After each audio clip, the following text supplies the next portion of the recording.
Permítame saludar a Jerónimo Uribe. Jerónimo Uribe y su hermano Tomás. ¿Estoy con Jerónimo o con Tomás? Estoy con Tomás. Los dos hermanos Uribe han estado haciendo públicas sus actividades empresariales. Desde que salieron de la universidad, ambos se han dedicado a las empresas y han tenido en una de sus empresas relaciones con el tema de la chatarra. El más importante empresario de la chatarra está preso. Tiene serios problemas por unos temas, por unos caminos que encontró bastante creativos para hacerle un atajo a la DIAN y quedarse con una importante cantidad de dinero. Ese zar de la chatarra ha negociado con distintos chatarreros del país.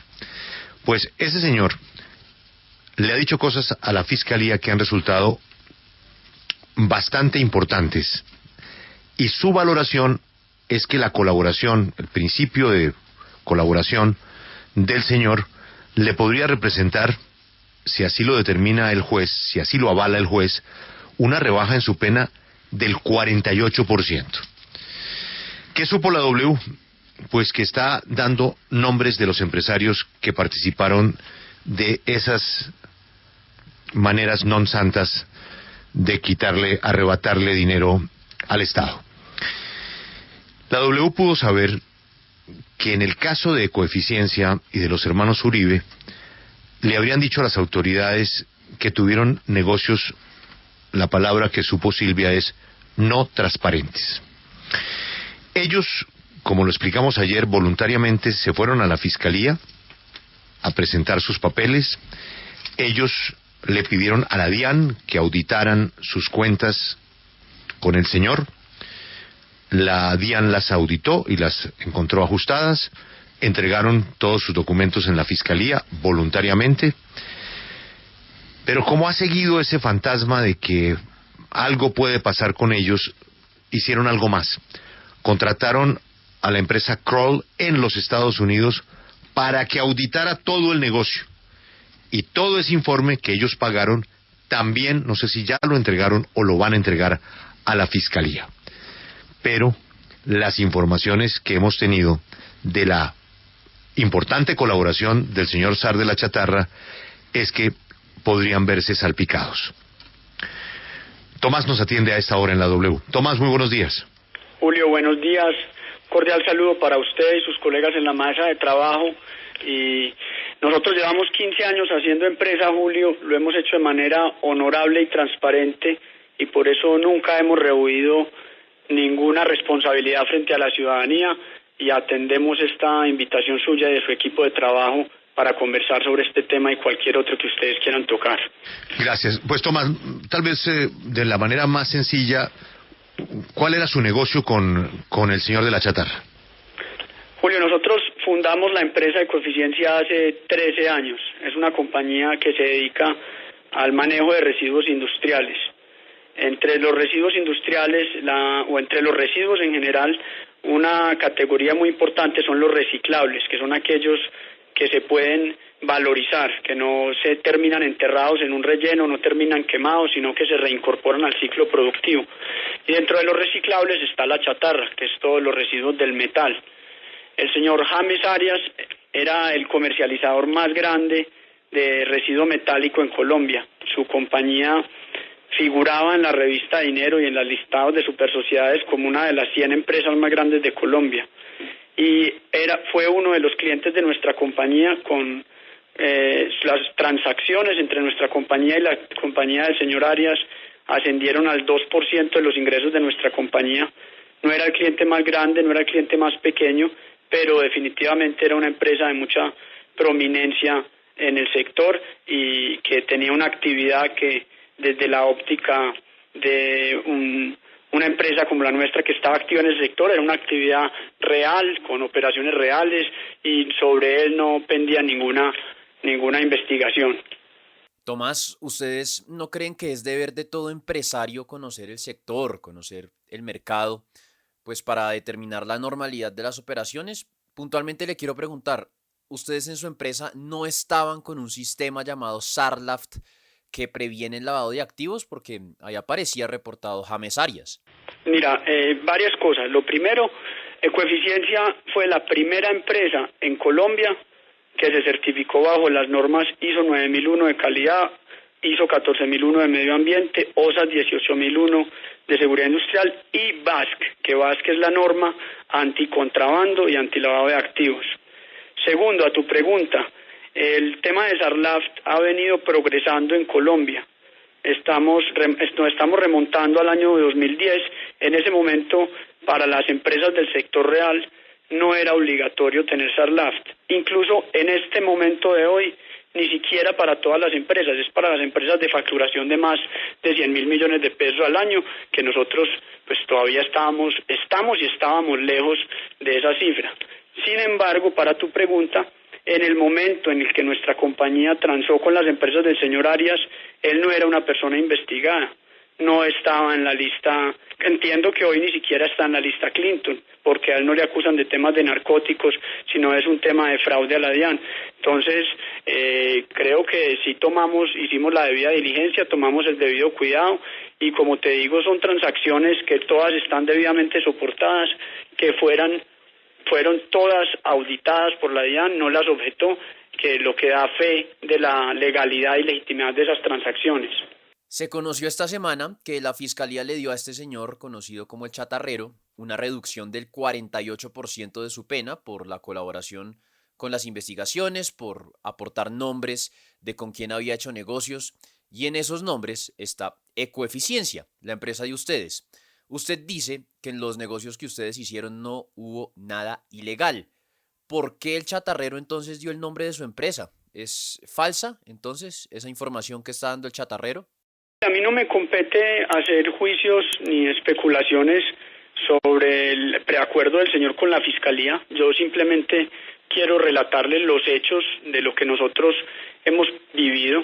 Lo cierto es que nosotros el año pasado recibimos 6 informaciones de 6 fuentes diferentes que había un interés de la Presidencia y de la Fiscalía de enlodarnos con las actividades ilegales del señor Arias. Eso lo denunciamos nosotros públicamente en enero. Luego, en marzo de este año, cuando pasó la captura de mi tío, a los 15 días le llegó información a mi papá que los siguientes éramos nosotros, que ya era inminente una captura contra nosotros, y voluntariamente nos fuimos a la Fiscalía. Nosotros mismos le entregamos a la Fiscalía la relación de todas las transacciones que tuvimos con las empresas del señor Arias. Le entregamos una relación completa, transacción por transacción. Nosotros allá fuimos y les dijimos, señores Fiscalía, vea, tenemos estas informaciones que ustedes nos quieren enlodar con este tema, lo que necesiten aquí estamos, no nos estamos escondiendo, estamos dispuestos a dar la cara. Nuestro abogado, el doctor Jaime Lombana, en reiteradas ocasiones le ha expresado a la Fiscalía nuestra disposición total de acudir a interrogatorio y de colaborar con lo que necesiten. Fuera de eso, entregamos voluntariamente a la Fiscalía la contabilidad de nuestra empresa y, como lo contó Julio, contratamos a la empresa Kroll, un equipo liderado por un exfiscal federal de los Estados Unidos, exfuncionario del Departamento de Estado, que es una persona pues que tiene toda la credibilidad profesional y que realmente no se va a dejar enredar ni de nosotros ni de nadie, y les hemos dado acceso irrestricto a nuestra empresa y a nuestra contabilidad para que emitan un dictamen pericial que nosotros podamos aportar a la Fiscalía. Pero lo que nos ha preocupado a nosotros realmente es que esas 6 informaciones que recibimos el año pasado, poco a poco han encontrado sustento fáctico. Por ejemplo, le cuento, 2 de esas informaciones relacionaban a la Presidencia y a un alto funcionario de la Fiscalía. Aquí en los micrófonos de W Radio, el señor Camilo Enciso, secretario de Transparencia de la Presidencia, admitió que había enviado 5 oficios a la Fiscalía preguntando por el caso del señor James Arias, cuando dentro de las funciones de su cargo no está a indagar por casos de particulares. Ese mismo señor Enciso tampoco admitió que tampoco ha preguntado por otros casos de mucho más cuantía, como por ejemplo Reficar o la corrupción en La Guajira. Otro tema importante que estableció un grupo de estudio de la Universidad Externado de Colombia que se dio a la tarea de analizar las noticias de corrupción provenientes del gobierno nacional y del presidente Santos, es que el 34% de las noticias de corrupción emitidas por el presidente Santos y por la presidencia de la República son sobre el tema de chatarra. Por ejemplo, el tema de La Guajira, el 2%, es decir, para el presidente y para el gobierno es 17 veces más importante este tema de la chatarra. Entonces yo me pongo en los zapatos del señor Enciso y yo veo a mi jefe a toda hora hablando de este tema y yo tomo una actitud proactiva. Fuera de eso, pudimos encontrar que en Noticias 1, el 31 de enero de este año, un alto funcionario de la Fiscalía que nos ha venido investigando salió hablando del caso en contra de nosotros, diciendo que era que nosotros nos habíamos beneficiado con irregularidades en facturas. Este mismo alto funcionario en su Twitter se ha autodeclarado antiuribista. A Jerónimo y a mí en más de 12 ocasiones nos ha atacado en Twitter. Ha dicho que voy a citar en comillas, tantos pasajes oscuros de la vida de los Uribe merecen ser investigados. Entonces lo que hemos encontrado, y es lo que nos preocupa, es que esas informaciones que nos llegaron el año pasado de un interés de la presidencia y de la fiscalía de enlodarnos con este tema, se han ido sustanciando con evidencia. Hay una cosa, es la colaboración de este personaje que ha merecido esta rebaja de penas, pues en últimas es estudiada por un juez, presentada por la Fiscalía, estudiada por un juez y evaluada. Y en el caso que se llegue a demostrar que él está mintiendo o que está haciéndolo además de manera deliberada para perjudicar a alguien, él pierde los beneficios. O sea que eso no es simplemente que se presenta una información y si no tiene sustento queda ahí. En cualquiera de estos casos, si la información no es verificable, no corresponde a hechos fácticos, se pierden los beneficios. Sí, hombre, nosotros confiamos en la justicia colombiana, a pesar que hemos presenciado excesos de la justicia, pues para no ir muy lejos, el caso de nuestro tío que nos parte el alma y que pues claramente lo consideramos un exceso, y el caso de tantos colegas de mi papá, a pesar de eso confiamos en la justicia, y tan así que hemos tenido una actitud proactiva y colaborativa y no hemos estado escondiéndonos y evadiendo esto, sino que por el contrario hemos estado yendo a la Fiscalía aportando elementos probatorios, y así lo seguiremos haciendo porque realmente consideramos que hemos procedido transparentemente, pero tenemos que ser muy cuidadosos para que para evitar excesos como los que se han cometido con tantas personas afectas a nosotros y a nuestro papá. Mencionaba usted más temprano, Tomás, que en la auditoría que les hizo la DIAN todo salió bien y que no se encontró nada ilegal. Sin embargo, tengo entendido que ustedes despidieron a varias personas de su empresa e inclusive se lo comentaron a la Fiscalía por facturas falsas, ¿es así? Correcto. Nosotros en el año 2011 nos visitó la DIAN y nos cuestionó unos terceros a quienes nosotros declaramos por haberle comprado material. Esos terceros no declararon las transacciones con nosotros. Entonces, a raíz de ese cuestionamiento de la DIAN, nos dimos a la tarea de establecer por qué no habían declarado la material que nos proveyeron, y encontramos mediante una investigación muy detallada, muy costosa, que uno de esos proveedores, en colusión con un empleado nuestro, nos emitieron unas facturas falsas. Al parecer se repartieron ellos la plata que nos cobraron de más, ellos nos vendieron el material, cobraron un mayor precio, se repartieron esa plata, los denunciamos en la Fiscalía en el año 2011, seguimos la investigación, conseguimos nuevas pruebas, en el año 2013 ampliamos esa denuncia. Yo personalmente estuve en la Fiscalía en 2 oportunidades pidiendo el impulso procesal. En una de esas oportunidades le pedí a la fiscal que me tomara una entrevista, me tomó una entrevista, enviamos 2 solicitudes de imputación y no pasó nada con esa investigación. Y ahora, entonces, que nuestros abogados preguntan en la Fiscalía, les dicen que es que nosotros somos sospechosos de estar en colusión con el empleado que nosotros mismos denunciamos con el fraude. Entonces ahí es donde uno se llena de dudas de un posible exceso como los que hemos visto en contra de tantas personas cercanas, y por eso tomamos todos estos cuidados de contratar a Kroll, de abrirle las cuentas de nuestra empresa y de tener un dictamen de un tercero independiente altamente creíble que nosotros podamos utilizar en un momento dado para confrontar cualquier exceso que se pretenda tejer en contra nuestra. ¿Esas facturas falsas les reportaron a ustedes algún beneficio tributario? Por el contrario, nos reportaron un perjuicio, porque cuando a mí yo compro una mercancía, supongamos que usted me vende a mí una mercancía, me la vende por 100 pesos, y yo le pago a usted la mercancía, le pago el IVA de esa mercancía. Es decir, yo no me estoy quedando con los impuestos, no tengo ningún beneficio tributario. Yo vendo esa mercancía en 150. Tengo una utilidad de 50, que es lo sobre la cual yo tributo.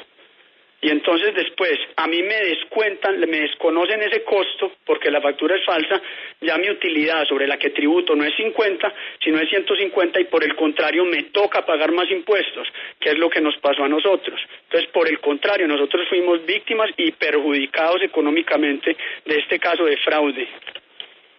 Tomás, obviamente el aumento de la lupa sobre ustedes es mayor por una cantidad de temas de coyuntura que les han afectado, y siempre pues los hijos de los presidentes se les hace un seguimiento, y cuando se meten en temas de empresarios como ustedes, al cual tienen todo el derecho, pues la lupa es más grande. Usted, ante esa preocupación por otros hechos, por lo que nos cuenta que ustedes han vivido, pues fueron a la fiscalía, se anticiparon con la investigación de la DIAN. ¿Usted está tranquilo con su diligencia en la fiscalía? No sabemos qué piense la fiscalía de lo que usted llevó. ¿Está tranquilo porque tiene una especie de, no sé si sea correcto decir, paz y salvo de la DIAN, que es donde estaría el meollo del asunto? Y como si fuera poco, usted lo refuerza con un investigador exfiscal de los Estados Unidos, de una agencia reconocida, en donde allá poco importa quiénes son los Uribe o cuáles son los problemas que tenga el presidente con el fiscal. En fin, esa es una agencia que la contratan las empresas más importantes del mundo. Le hago esta presentación es para preguntarle, ¿no será que ustedes están viendo un fantasma que a lo mejor no existe? ¿No será que a lo mejor esos negocios que el señor dijo que no eran transparentes pueden tener una explicación de parte de ustedes, y que las cosas no son tan graves como se pretenden magnificar en los titulares, y que el señor pues está entregando la información para beneficiarse, por supuesto, y que tiene derecho al beneficio, por supuesto? Pero ¿no será que ante todo el recorrido que ustedes están haciendo, ustedes están viendo el problema más grande de lo que realmente es? Julio, yo creo que hay unos elementos de juicio que nos obligan a ser extremadamente cuidadosos. Unos de contexto, como es el antecedente que tenemos con los familiares, con los colegas de mi papá, etcétera. Pues a mí me parece absolutamente, obviamente increíble que mi tío esté en la cárcel, pero increíble que personas como Diego Palacio, como Alberto Velázquez, ahora César Mauricio Velázquez, que le faltan alitas para volverse un santo, pues es un señor que lo tengo en la mayor estima y consideración ética, moral.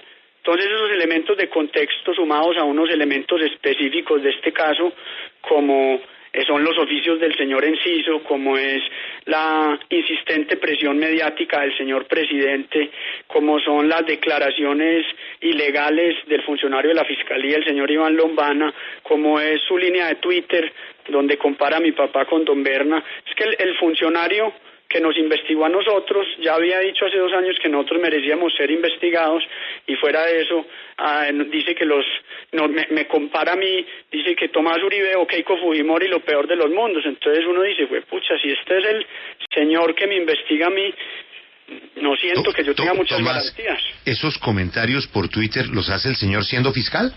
Los hace el señor siendo fiscal. Yo tengo ya esas pruebas, las recaudó legalmente el doctor Jaime Lombana, están recaudadas, y da esa entrevista conociendo el caso, entrevista que además, Julio, viola una circular de la Fiscalía. La Fiscalía, bajo la administración del doctor Montealegre, emitió una circular que le prohibía a los fiscales dar declaraciones sobre casos. Y este señor no solamente da una declaración sobre un caso, sino que la da desde su casa y emite una condena sobre el caso. Entonces, todos estos elementos específicos nos generan mucha prevención y es lo que a nuestro abogado, el doctor Lombana, y a nosotros y a nuestra familia nos prende las antenas y nos dice tenemos que obrar con toda la diligencia, toda la proactividad y todo el cuidado. Desde la DIAN nos dicen que ustedes solicitaron devoluciones de renta y ellos les respondieron que por el contrario, ustedes tenían que pagar la renta. Yo te corrijo dos cositas. Lo primero, Julio en su introducción, yo creo que de buena fe, se equivocó diciendo que nosotros habíamos solicitado. Cuando tú me preguntaste por el tema, yo te dije que la DIAN nos había venido a revisar y que nos había cuestionado unos terceros. Y nosotros de buena fe, como te expliqué, nosotros aspirábamos a pagar un impuesto menor. Nos sale este fraude, terminamos pagando un impuesto mayor. Por eso te decía, fuimos perjudicados y por eso denunciamos a estos terceros. Quiero darte un datico. El tributarista nuestro en este caso es el doctor Santiago Pardo. Conoce la contabilidad, la médula de la contabilidad de nuestra compañía. Tiene un expediente de 17.000 folios. Yo creo que es una persona que si hubiera evidenciado algo irregular en nuestra contabilidad o en nuestra empresa, sería el primero que hubiera levantado la mano y hubiera dicho, no trabajo con ustedes. Quiero volver a la pregunta de Julio, en la que dice que si ustedes no están exagerando, y discúlpeme por la palabra, con el delirio de persecución. Veo que muchas de las cosas que usted dice se parecen a las que dice su papá. Entre ellas, que esta persecución se da por orden de la Casa de Nariño, me pareció entenderle. Yo no me atrevería a afirmar que haya una orden del presidente. Eso no sería una afirmación temeraria y especulativa. Yo lo que puedo hacer es referirme a los hechos. Y los hechos es que un grupo de estudio del externado cogió y analizó los 6 años de gobierno del presidente Santos, qué noticias de corrupción habían sido difundidas por él o por el gobierno, y encontró que el 34% de lejos el tema que el presidente Santos más importancia le ha dado en medios es este tema. Y yo no sé si usted recuerda las gigantescas ruedas de prensa que ha dado el presidente sobre este tema. Entonces, yo creo que es legítimo cuestionarse por qué ese interés desmedido sobre este tema. Desde que comenzaron ustedes en esta actividad, pues ha habido muchas inquietudes y en algún momento en medio de ese proceso, ustedes hablaron con su padre de la posibilidad de mostrar las declaraciones de renta. ¿Estarían dispuestos a hacerlo finalmente? Félix, lo primero que yo le tengo que decir es que todos nuestros bienes, sin excepción alguna, están declarados. Hasta la última res, hasta la última res nuestra está declarada. Lo segundo, mi papá se comprometió en su momento a entregar dichas declaraciones al Procurador General y lo hizo. Lo tercero, aquí el debate sobre las declaraciones de renta ha sido un debate un poco injusto y sesgado, porque pues a los únicos que se les ha pedido declaraciones de renta somos a nosotros, pero aquí pues resulta que ha habido ministros con familiares contratistas del gobierno, ha habido presidentes con actividades económicas de mucha más cuantía que la nuestra y así sucesivamente. Entonces nos parece que hacer públicas nuestras declaraciones de renta para hacer de ellas un festín político o un show mediático, nuestros malquerientes, no vale la pena, pero yo creo que yo se lo escribí a Camila hace 4 años, que me preguntó lo mismo, si ella o usted o cualquier periodista honesto y decente quiere venir y sentarse con nosotros y revisar nuestras declaraciones de renta con un compromiso de decencia, de no hacer las cosas, de ellas un show mediático y un festín político, lo recibo en mi oficina y nos sentamos con nuestra contadora con el mayor de los gustos. Tomás, nosotros hemos conocido información extraoficial, o sea, fuentes de Silvia le han llevado pues a plantear este posible escenario, pero naturalmente nosotros no sabemos nada. Nosotros no sabemos nada de lo que avanza en la mente del fiscal investigador. ¿Ustedes han recibido alguna notificación? ¿Algo saben más sobre esto que nosotros?